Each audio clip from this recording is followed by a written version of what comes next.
While a long-running, successful movie franchise is every studio's wet dream, the logistics of keeping a series actually up and running can be a nightmare. While it might be easy to plan out 5 films on paper in advance, so much changes between each of these projects, often necessitating course corrections and radical new changes depending on what resonates with fans and what doesn't. With this in mind, it's no surprise that some series spawned iconic characters and then had no idea what to do with them going forward. Whether they took an extended break, with their return being hyped up that amounted to little more than a cameo, or whether they were brushed aside entirely in favour of a new generation of heroes like that has ever worked. There are some sequels which have fumbled the return of once great characters. I'm Josh from WhatCulture.com, and these are 8 movie sequels that brought characters back in the worst way possible. Number 8. Laurie Strode, Halloween Resurrection. Every long-running series, especially every long-running horror series, have had their fair share of retcons and fractures in the storyline going from movie to movie, but none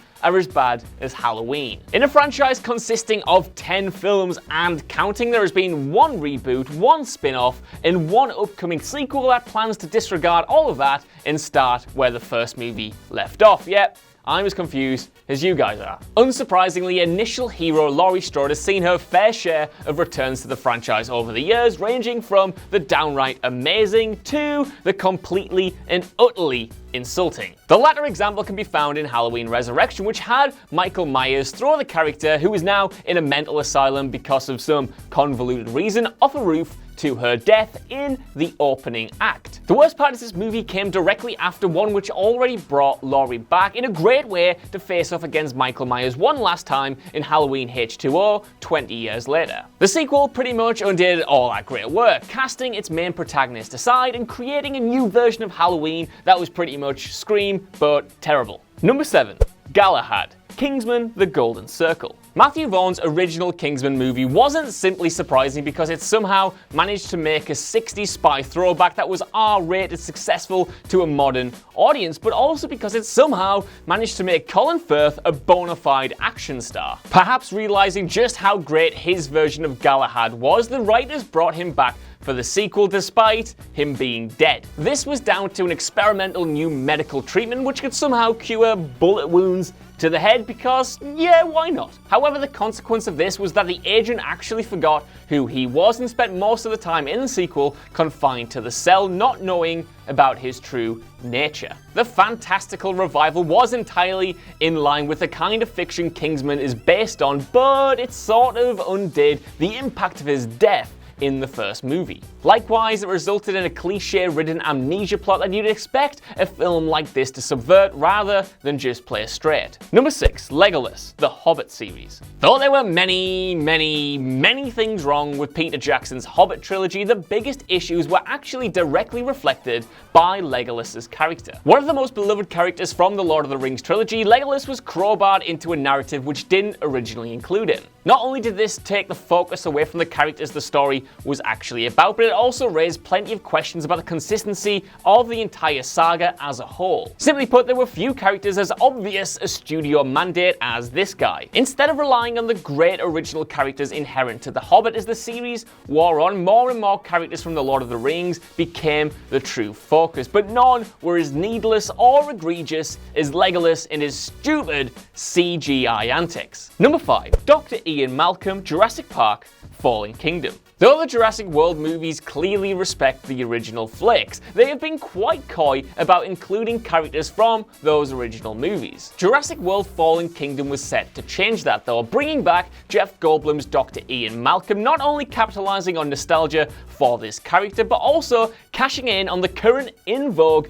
Goldblum cultural revival. However, the role turned out to be little more than a cameo, with Goldblum getting pretty much one monologue that was split into a couple of scenes and not even interacting with any of the main cast. In the context of the movie, it kinda works because Malcolm is extraneous to the main plot, but you would never have got that vibe if you simply watched the trailers, which hyped up his return to no end. However, these trailers showed pretty much every little bit of Goldblum's screen time in the movie, making a 20-year return to a franchise a crippling disappointment. Number 4. Agent K, Men in Black 2. Although it had its charm, Men in Black 2 was an undeniable letdown in comparison to the original. At its best, it was a needless sequel, but at its worst, it actively undermined the original narrative of that first movie, especially when it came to Tommy Lee Jones's Agent K. His relationship with Will Smith's Agent J was the heart and soul of that film, something which the sequel desperately needed in order to succeed. The little problem was that Agent K's story was nicely wrapped up at the end of that flick, with him leaving the agency, having his memory wiped, and going to live a small town life that he missed and loved. Of course, the sequel just did away with that poignant resolution and brought the character back initially as sort of a dunce, with his perfect life not working out and him being more miserable than he was when he was fighting aliens. Number 3. Elizabeth Shaw, Alien Covenant. Whether you enjoyed Prometheus or not, its final tease of Noomi Rapace's Elizabeth Shaw going further into space to track down some god-like aliens with only a dismembered head as a companion seemingly set up a sequel that couldn't fail. And while there was some back and forth about whether or not Rapace would actually return for the sequel, now titled Alien Covenant, she was eventually signed on for a couple of key scenes. Consequently, everyone was taken by surprise when Shaw did indeed turn up in the new film, albeit on an operating table and completely dead. While killing a character off-screen who had so much potential is already a crime, it's made even worse because she did shoot scenes for this movie that were then cut out and stitched together as a prologue of sorts that went up on YouTube before the movie actually came out. Yep, that was it. That was all we got. Number 2. Blofeld, For Your Eyes Only. While James Bond is a master rogues gallery just as impressive as any superheroes, none of his enemies have quite matched the rivalry that he had with Blofeld. One of the most immediately recognizable Bond villains, the character initially only turned up in the shadows, eventually going on to star in over 5 of these movies. He also appeared in the opening of the Back to Basics For Your Eyes Only, admittedly simply to be killed off in the purposefully most unceremonious manner ever. Thanks to a behind-the-scenes dispute, the villain was purposefully discarded out of spite, with not even getting the dignity of a close-up or any kind of resolution to his character. Instead, Bond rocks up, picks up Blofeld, who actually wasn't even allowed to be called Blofeld in the credits, so instead is named Bald Villain in Wheelchair, and drops him down a chimney, leading to an unceremonious death that overshadowed the entirety of the film. Number 1.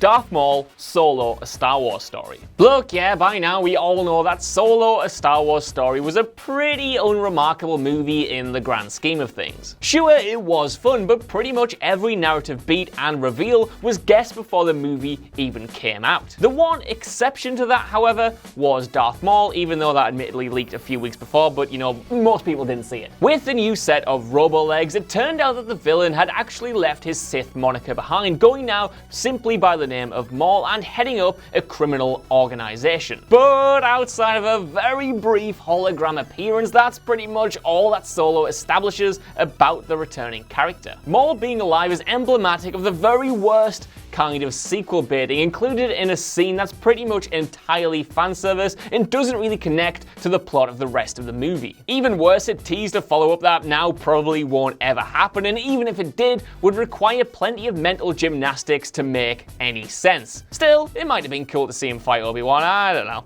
So that's our list. I want to know what you guys think down in the comments below. Do you agree with these choices, or are there other characters you would have preferred to have seen take up space here? While you're down there, could you please give us a like, share, subscribe, and all that jazz, and even head over to whatculture.com for more lists and news like this every single day. Even if you don't, though, I hope you've enjoyed this. I've been Josh, you've been watching What Culture, and I'll see you soon.